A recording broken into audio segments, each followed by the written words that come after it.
Hello, friends. Welcome to our weekly Data Talk, a show where we talk with data science leaders from around the world. Today, we're talking to Laura Ribeiro. Laura is the co-founder of the Qube quantum technology company. She's a speaker, author, and radio host. Laura, thank you so much for being part of the show today.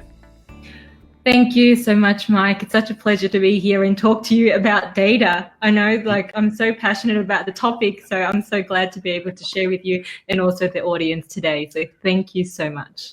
That's awesome. So before we get started, I was noticing on LinkedIn that you just got back from speaking at the Quantum View conference in Sao Paulo. Yes. How was that? It was extraordinary. It's one of those fields where we're seeing more and more now in terms of technology, the actual collaboration and the communities that are involved. So a lot of the big players as well were there. So we had Microsoft, IBM, a lot of the big banks. And it was just amazing how, even though in terms of where we are at the moment with the quantum technology field, there is so much interest, there's so much investment, and to be able to see leaders, being able to talk about such a topic that initially you think it's so complex, but we're all in it together, and it's all for the good. So it was an amazing experience to be able to, speak with like-minded people and also deliver a message in just showing in terms of being in the society that we are today with the business as well, in terms of how data-driven we are.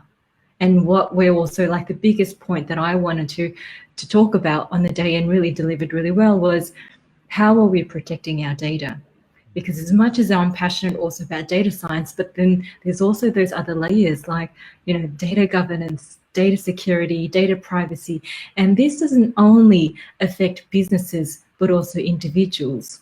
And so I've got a personal story that I definitely can share with you all as well of even why I'm more passionate about this topic about security, because it's such, it's for our protection as well. We're so much more connected today. As you can see, we're doing this online. That's right. But in terms of data, yeah. No, you're right. I mean, and actually that's been a big topic in the past Data Talk episodes. We've been talking a lot about data ethics. It's a huge topic, obviously data privacy. Mm-hmm. And like you're saying, there are so many things that we do on a regular basis where we are sharing out our data. I think about just even with fitness, I like to use Strava as a fitness app. And so I'm tracking everything, where I'm biking, my mileage, my speed, and then I can see what my friends are up to. And that's just with Strava. And then while I'm riding my bike, I'm also listening to certain music on Spotify. And so, right. So then there's all this data about the music that I'm listening to, artists that I like, type of music that I like. And I think about just on one little bike ride, I'm sharing out my location data, music that I'm listening to. And it's it's just amazing how one little bike ride, how much data we send out. That's right. And I love fitness as well. And I'll tell you a little story that I used to use Strava too. And then I realized you have to check your privacy settings. You really do. Because I was going for a run about 4:30 in the morning, 5 a.m. And then on one of my social media sites, someone said, "Oh, I saw you running this morning," because of my Strava. Oh. So I thought, imagine people know where you are, at what time of the day. So you need to consider all those factors as well. There is a positive side being able to track yourself. Yeah. But then also considering what are your privacy settings that you're showing, who you can actually trust with your data.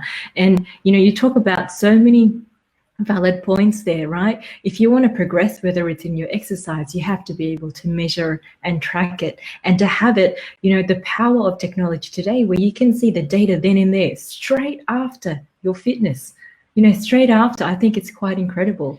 And so I know we're going to delve probably a little bit deeper into this topic as well, that I'm so passionate about, the quantified self, the future of individual design as well, where so many companies out there have access to our data. And as you said, Strava would know about you, Spotify would know about you. But how much more do you know about yourself, and how are you using that data? That's right. To know more about yourself. How you can answer some of the top questions. You think, I want to improve on this more, So yeah, it's actually quite profound. I'm glad you mentioned the privacy settings because it's so true. I used to live in an area where I used to bike with a lot of other mountain bikers, and we were talking about how there was actually like a theft ring of people that were tracking, especially for those of us who were sharing out our biking data publicly. There were thieves that were tracking to see, where you're going, what time of day, what days, and then also where you lived. And then there was a string of break-ins at garages where people's bikes were being stolen because people can then see like, oh, this person bikes a lot. They must have a decent bike. And I know exactly where they're dropping their bike off because it's following you all the way home. And then they had all these locations. And so it's kind of scary, the type of stuff that people can do if you're not protecting your data.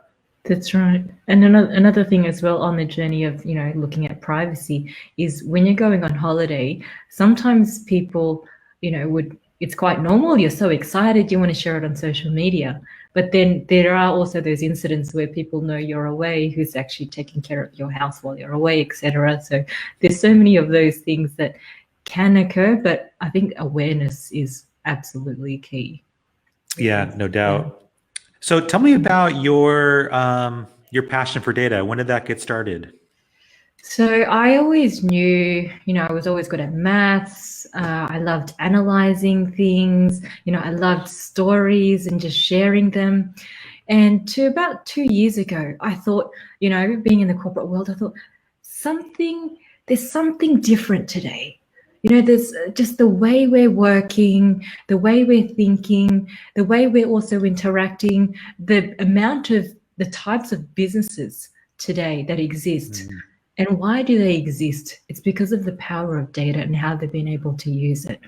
And so as I was searching more and more into that, I thought, what are the new courses available? And mind you, in terms of data science and a lot of the courses that we're seeing in terms of technology, some of them are still quite new.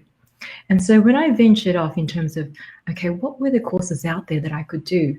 Because what is so important today, even more now, and I've been researching the future of work as well. One of the biggest things that I found is towards the end of the study, I thought, okay, what's the biggest takeaway that I can share with other people? Absolutely, the biggest thing is continuous learning, because things are changing rapidly. And I think even governments and also companies as well are looking at that. And why does it feel different today? Because of automation, artificial intelligence. And so when you hear about these true initiatives that are happening with organizations and the companies who've been doing so well because of the power of AI, because of the power of data science, I thought it's definitely an area, not only as companies, but also as an individual to be aware about that power, and so it's not an end in itself. You need to find out, what are you trying to solve? What are the patterns that you're seeing? And then also making those tweaks. So I kind of separate in the part, okay, you have to prepare and understand what you're trying to collect. Then you go through that process of collecting and then analyzing and then reflecting and then making those actions that you want to achieve for your goals. And so through that, there's so many considerations you need to make. First is, what kind of data set is relevant to you? Because we're all different. We all have different things that we'd like to look at and solve. And then a recent one that I've been looking at is dreams. That's a powerful one because that's not something. Oh, interesting. It is so powerful. So that's the thing, like anything that happens in your life today, if you just think about it, and you have to make correlations. You can't just look at one data set, or sometimes you can, but it's more powerful when you compare it to other things. So I'd say, okay, so now I'd like to look at, I want to sleep better. I'd compare it with my steps and I'd compare it with some of my activities. And then I'd also back it up with research. So there was one thing, for example, I said, what is the recommended hours of sleep for me? So that was one question. 1 week I slept 5 hours. The next week I slept 5.5. Another one 6, 6.5, and then 7, 7.5. And I found, and then I measured my effects, because some people say you just work really hard, no sleep, et cetera, but then you have to back it up with the research, right? You have to say, what's the foundation saying? So, and then measuring yourself, because I know I feel the best when it's 7 hours. If it's more than 7 hours, then Sometimes it's good to have that kind of little that sleepy, because it just keeps you going, because you kind of like forcing yourself to continue to work and do some of the other activities during the day. When I slept 5 hours, I realized after 2 or 3 o'clock, I felt really tired and my concentration levels. So I think everyone is different. There are some people who can sleep, 4 or 5 hours. And then also the waking time. Now, I tried to find out. So this is another question. I said, I know I'm a morning person, but how do I confirm that through the data? Because once whether you're a morning person or a night person, is it something within your genes? Because some people say, I just can't get up early. But I've always known that I just love getting up early. It's just part of me to wake up early. And so, I thought, what is the best time? Is it, 3 o'clock, 4 o'clock, or 5? And then I looked into, okay, what about the successful people out there? And I did a measurement of, say, so, there's some people who wake up at 3 o'clock. So I looked up Dalai Lama. He wakes up at 3 o'clock. He meditates until 7. Yes, and then he'd sleep at 7 as well. And that's why he's so peaceful. He's so peaceful because he's got that rest. And when you wake up at 3, so I was waking up at 3, throughout, just seeing what was the effects of 3. It was so magical because everyone else was sleeping. And then I had that time where I could meditate, I could just read, and even get my mornings. I felt like I gained 2 or 3 hours more in the morning doing some productive work. And then also looking at, what if you wake up at 5? What if you wake up at 7? But you have to find what your sweet spot is. And that's the thing. Some people, I do believe there probably some people are, looking at the research, are night people. And if you're night people, that's okay. And this is why it's so important to know, you as a person and what you're comfortable with, and then seeing how you can, make the best of yourself. Now, another, I touched on dreams. Now, this one is, tracking your dreams and measuring what's going on in your life. It is honestly truly powerful, because sometimes people forget their dreams. It's quite common. I always forget my dreams. Yeah, but if you remember them, I just make a suggestion, for people, if you want to know what the meaning is, because sometimes you've got these ideas and the answers in your head. And so through the dream, sometimes they're like confirmations of what you're already thinking, and it makes it a lot more clearer. And so you could be dreaming of something. So specifically for me, towards the end of last year, I had this dream about 2 pregnant women. They were about to give birth, and I was just trying to help them. We were at this house in this party. You probably know, in dreams, everything's so vivid, and then I was just, I was trying to help them because I knew they were about to give birth, and I was just holding on to it. It's okay. And she was literally about to burst. It was like she was having twins, and it wasn't just one lady; it was like 2. And then so when I woke up, I thought, what did that mean? Yeah. And I quickly wrote it down. And then you can look at all the research. I mean, there's so much information online. And then trying to marry it up, what makes more sense to you? Because it's all individual, I think. What makes sense to you, and what's going on in your life? What is burning inside of you? And so what that dream meant was, I had all these ideas, and it was like this renewal process, like giving birth. And so I had all these ideas, and I was just keeping it inside, and it was really ready to birth. Interesting. Yeah. And so it's like you have these things burning inside, and then you have these dreams to confirm. I thought, okay, that is so true. I know that's true. I've got all these ideas. I'm going to keep sharing. And that's one of the reasons why I share so much on LinkedIn, because I've always sensed I've got all this knowledge I want to share, whether it's on inspiration, leadership, business, data. I just have to share it. And that's part of self-awareness, knowing what's happening in your life, what are the things that are going on. Another recent one. And by the way, before you get to that, what do you think held you back from sharing before? This is part of the self-awareness. I did a video on this. I've done so many, but there are so many things that can hold you back, and you have to identify them. So for me, there wasn't just one, and it was like a cycle through your life. Sometimes in life there is like it could be a person, it could be a book, it could be a certain thing that works for you individually, where you just change your pattern. And so for me, it started off with a book. Napoleon Hill, Think and Grow Rich, because it really helped me with my mindset. And every single time I read the book, I learned something new.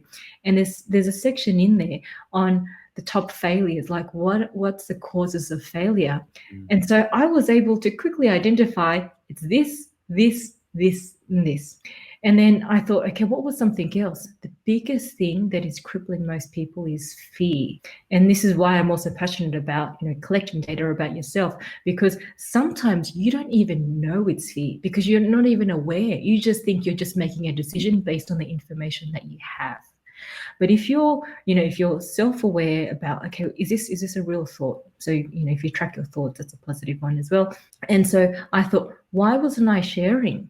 Because I just felt, well, maybe it's, I felt too humbling to share. Am I being a little bit too arrogant? Or, I just, but I knew deep down when I took away from all those excuses in terms of, whether it was fear, was it really confidence, and really knowing who I was.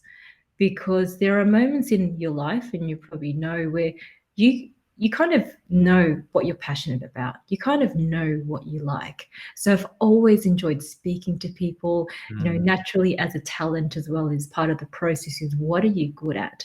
And we can use data to find that out. So I knew I was just good at doing video. I have always known that. I worked in TV where they just, they said, oh yeah, Laura, come on board, you can come and intern. And literally I was writing stories on the first day and I was producing shows for a TV. So I thought, okay, well, it's a talent that I have, it comes across quite effortless.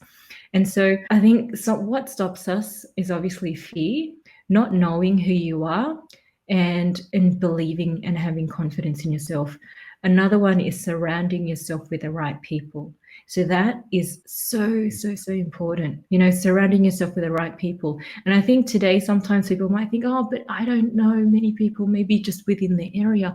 But we have the power of the internet. We have the power of social media. And LinkedIn is such a great example of that as well, and so many other platforms where you can surround with like-minded people and across the globe, and what also confirms, so through the self-awareness process is it's not only inner, but also you have to be aware of the actual external as well. So like with the future of work, understand, okay, this is what my talents are, this is what I can bring. But in terms of externally, what's happening in the world? What are the changes? But then also, what's the feedback that you're getting? And so that was a big, I was able to measure through my sharing with all the information that I had, from a quantitative, looking at the quantitative data, looking at the qualitative data, all the messages that I received globally were truly inspiring. Like it wasn't just, a few hundred, it was literally thousands of messages that I had enough to say, yes, it's true. Like, yes, I can share this wonderful information that people love and I can continue to do it. But you need to take that first step. And so through the self-awareness process, it doesn't matter what area you'd like to go in, you just have to start off with, okay, what do you enjoy? And I think people don't realize that your emotions actually tell you about yourself too. Your mood.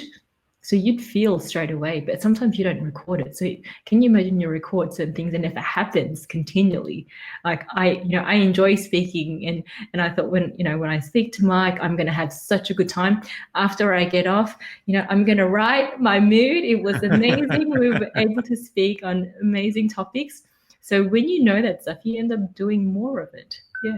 That's excellent. And I love just going back to the quantified self and all the measurement that you have been doing to track, your mood, your dreams, your sleep activity, all your fitness activity levels, like all of that is helping you to be more self-aware.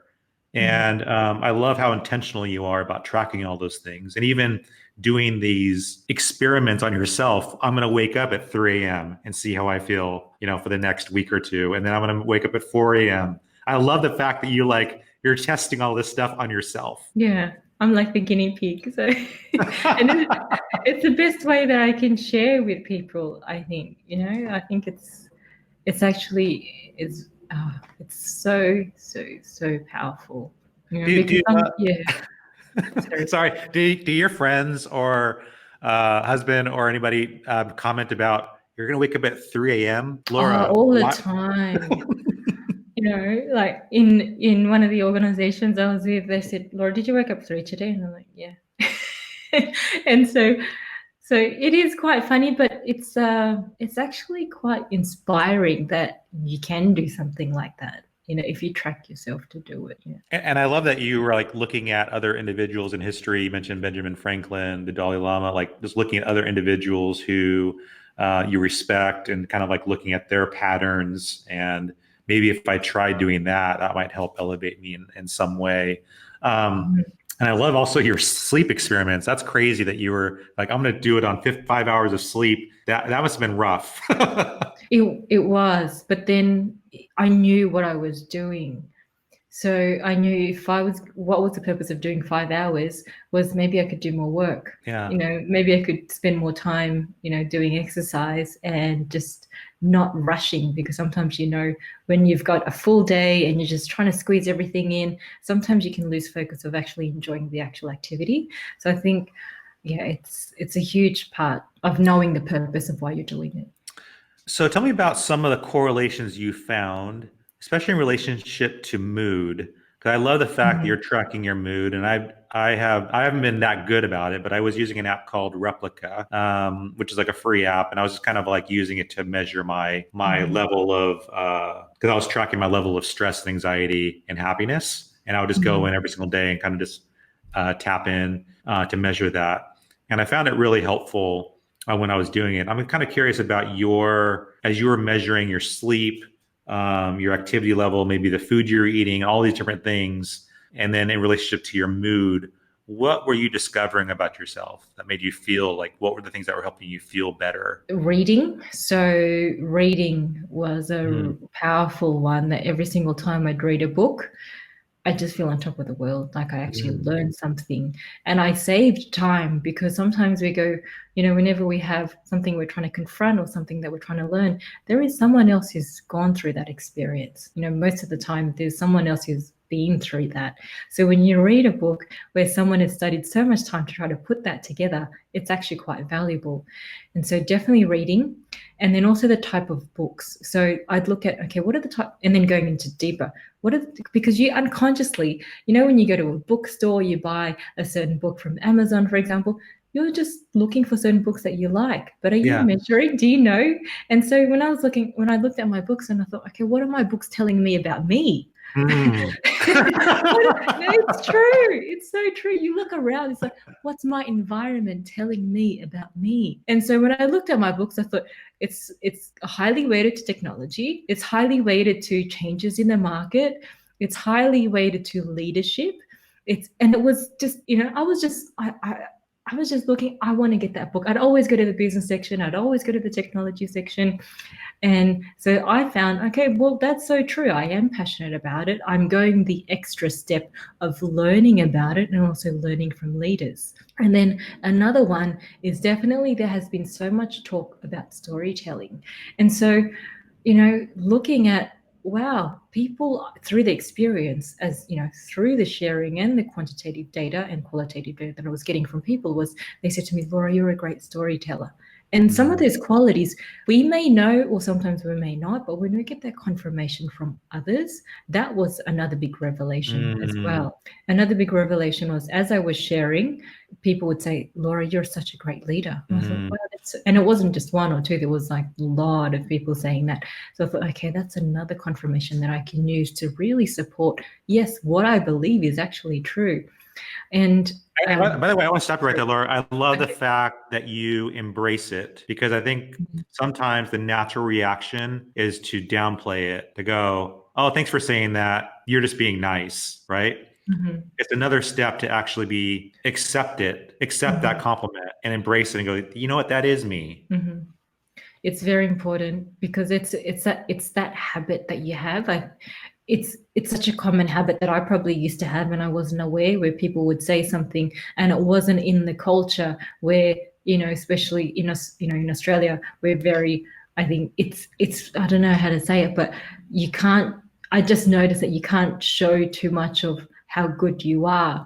But then what confirmed it for me was other people telling me. So I thought, oh, okay, then it's more, I'm not, if I go out and say, yes, I'm a wonderful leader, but actually I've got that support, so that, and just with anything, it's like the compliments that you get, it's a testimonials that count for so much more. I know there were so many things I also found out about profession.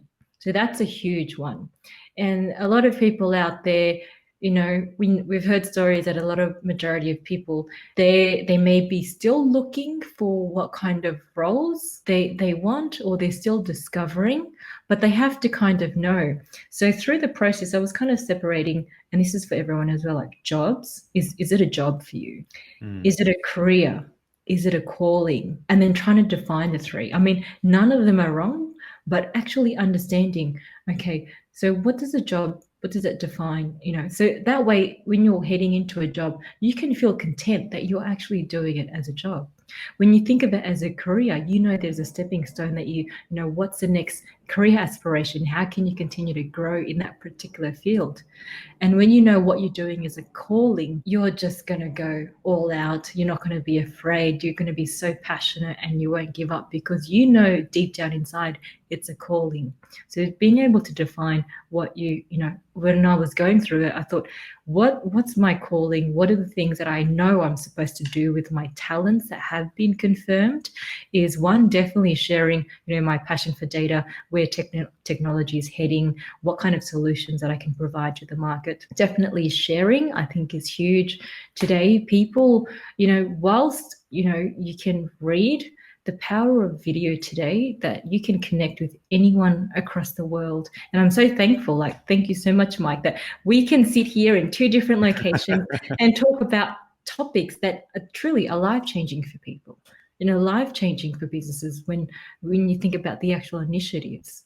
Yeah. I think it's great that as you were studying yourself and becoming more self-aware and looking at your data points, that you uncovered that reading, you found that you just felt better. You were learning maybe about a different technology. You're just developing yourself. You're hearing another story, and all that really resonated with you. So books have made a huge impact. And you even mentioned Napoleon Hill's book as something that impacted you. Are there any other favorite books that have helped you along your journey? There are so many. I've just got a pile. Sometimes I buy a lot of books and I look at them and I say, I'm going to read that. Yeah. Yeah. So Simon Sinek, Start With Why, and then another one, Leaders Eat Last. And it's funny because I've been thinking about that so much, about, everything that we do. Find out what the purpose is, actually understand. And in terms of leadership, what is leadership today? What kind of leadership works today? Because as we know, people do change, people's attitudes, people's thoughts, people, wanting to learn different areas of business. Technology has changed dramatically. And so I find after I read that book, I thought everything that I've been thinking is just, how in terms of leadership, and even with Napoleon's Hill book as well, what he was saying, it was published in the 1930s, it's still valid today. So one example was in terms of leadership. Would you listen more to a leader that inspires you to do that? Or there's also the type of leader that would, in terms of force, in terms of people would define it as a manager. And so reading, understanding leaders, what are true leaders today? What do people recognize as a true leader? Is someone who really cares and will back up their staff and their support staff, and also believe in them. I think that's, I think there has been that shift as well, where people are just more aware about what kind of leadership. And especially with the talk, we've got so many speakers coming out about that. And Simon Sinek has been such a great example. I'm glad you mentioned leadership. Actually, right now we have a women leadership conference happening here at Experian today. In fact, all day. We have a bunch of panelists and women leaders at our company talking about leadership, and especially raising up more women in leadership. And I was looking at, when I was looking at the conference you recently spoke at, there was a picture of you with the other keynote speakers, and I noticed you were the only woman on that panel. in that group. Tell me about being the only woman, and also maybe some of the challenges women face trying to move into these, unfortunately, male-dominated leadership roles.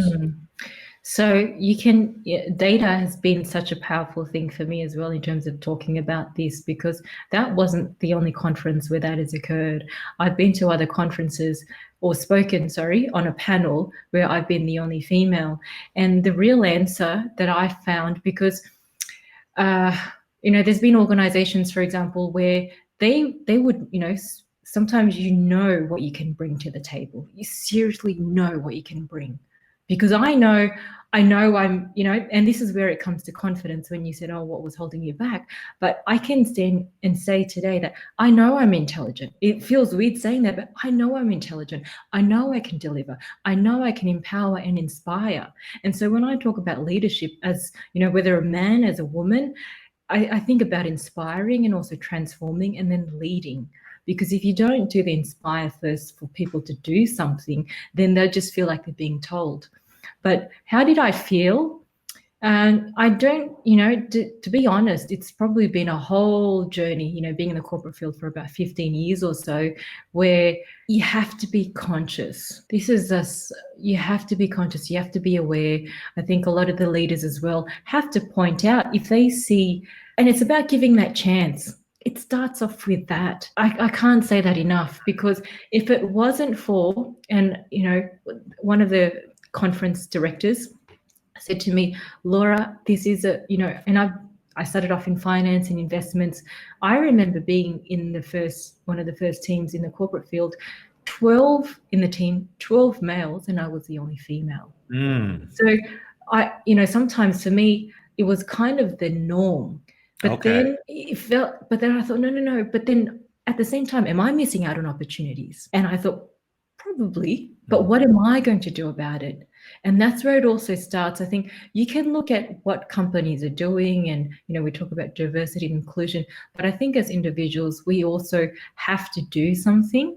And so that's where I've made the stand and say, okay, I'm going to share with the world my knowledge on leadership and what I think. I'm not going to be afraid whenever there's a conference, just to reach out to people, or even accepting the invitations that I get to speak at.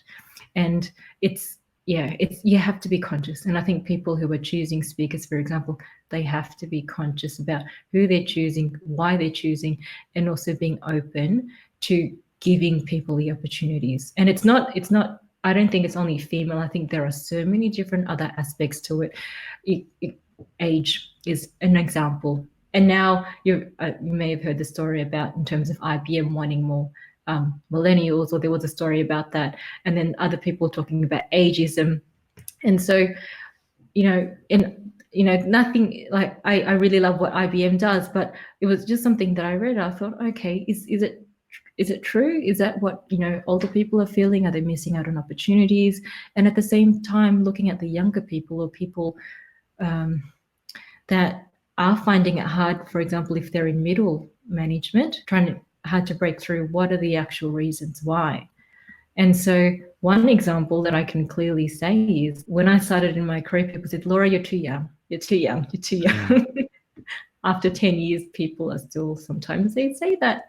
And I thought, well, that's why you have to be aware, and you have to be aware about the organization, the actual environment. Do they stand for what they are saying they stand for? But as individuals, we do have to be responsible as well. And then also looking at people who haven't let that get in their way, So what I do in that instance, when I feel, okay, maybe there should have been more opportunities. But then I look at someone like Oprah,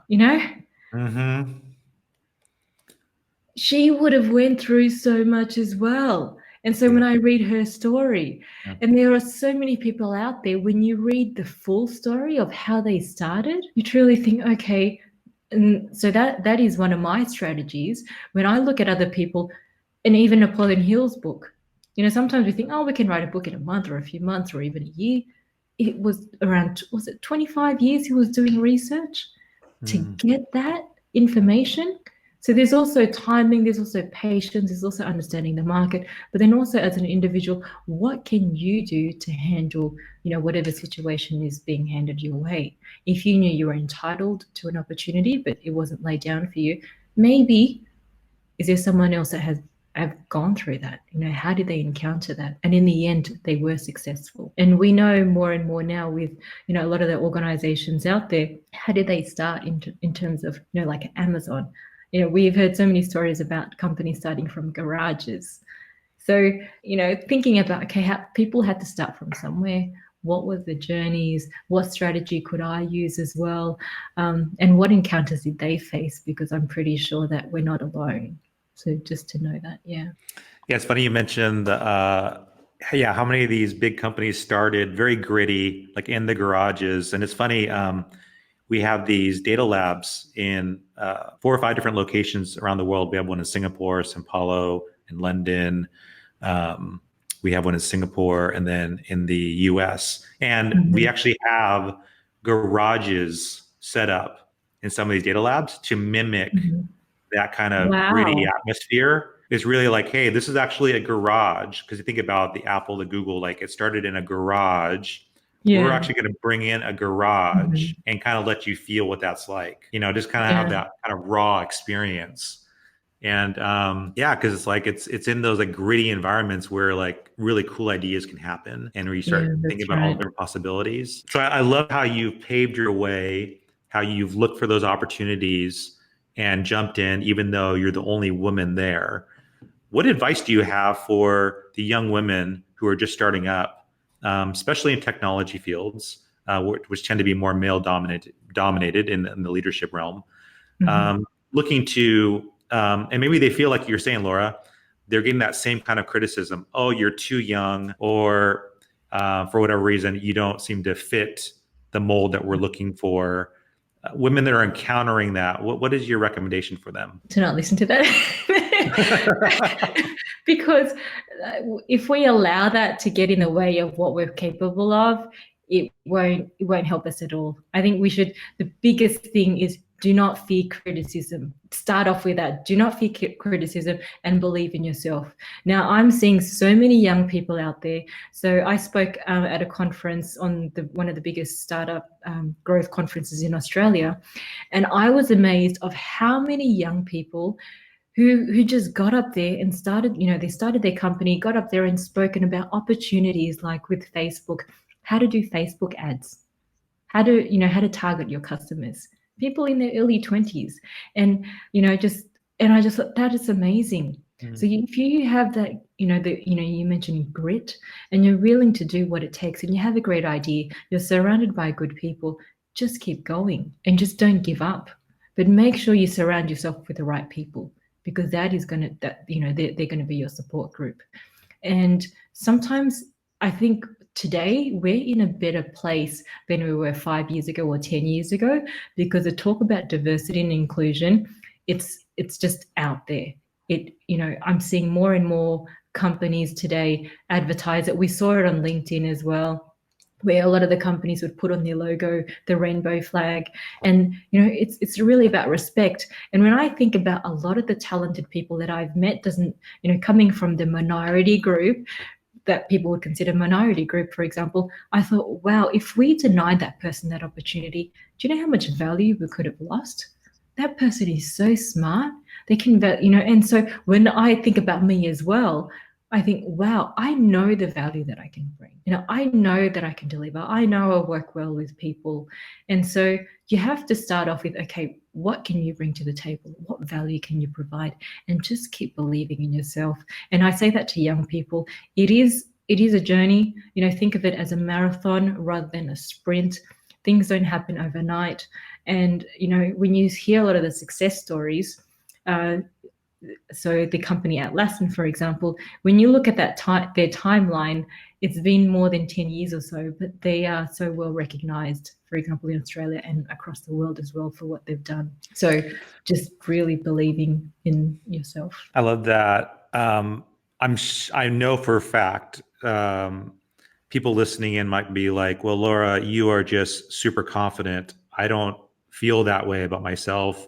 you're very self-aware. You've been analyzing yourself in so many different ways, and you've gotten to this point. I don't feel that confident. I suffer from imposter syndrome.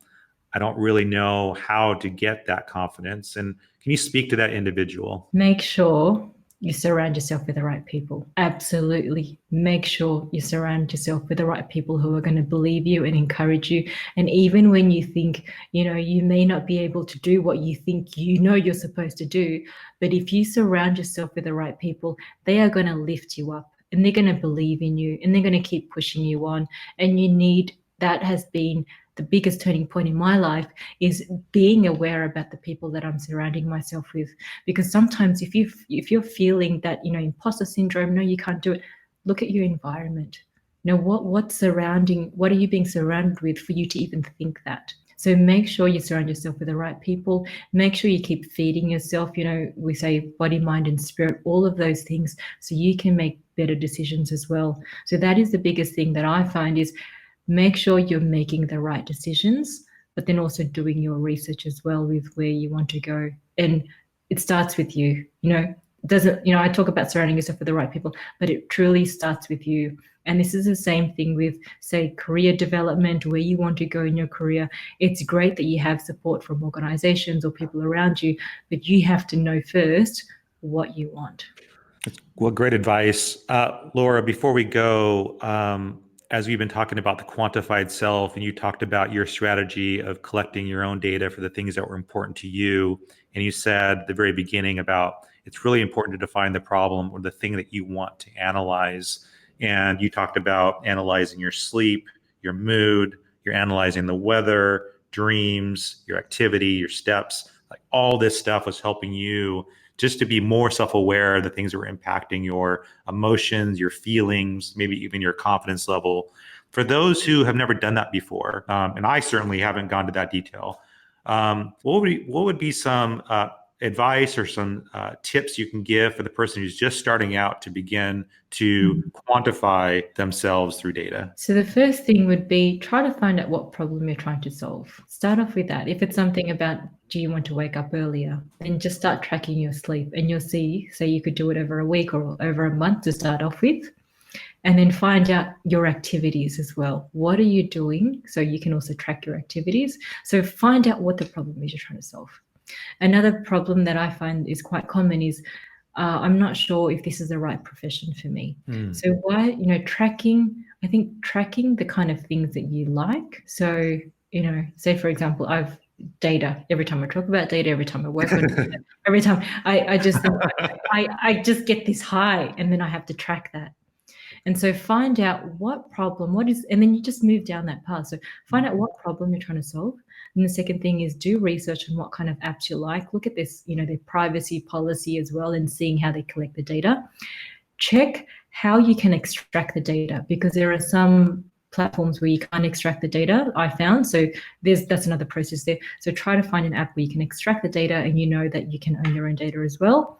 Look at a tool where you can analyze the measurements. So sometimes you can do it automatically through an app, or sometimes you'd like to do it through yourself. I use Tableau. So I use different data sets, and I use Tableau as a tool. Data visualization is truly powerful, and the tools that we have today, it's so quick for you to do it. And then make sure you journal. At the same time, act on what you see. So the biggest thing that I saw was, whenever I did more steps, I made a goal that I would do 15,000 steps a day, and I made sure that I was doing it. And then so whenever I did more than that, my sleep, I just wanted to go to bed at night, and I had a really good sleep. So little things like that you notice. If you're doing more activity, are you sleeping better? And then you just continue on with that practice. Yeah, so try to find what problem you're trying to solve, and then go ahead and do it. That is so cool, Laura. You definitely got to do a video walking people through your whole process, your graphs, your charts. That would be so cool. I would love to see that. Yeah, no, I've got a show. It's called the JA show, and there's a series that I'm doing about the future of individual design.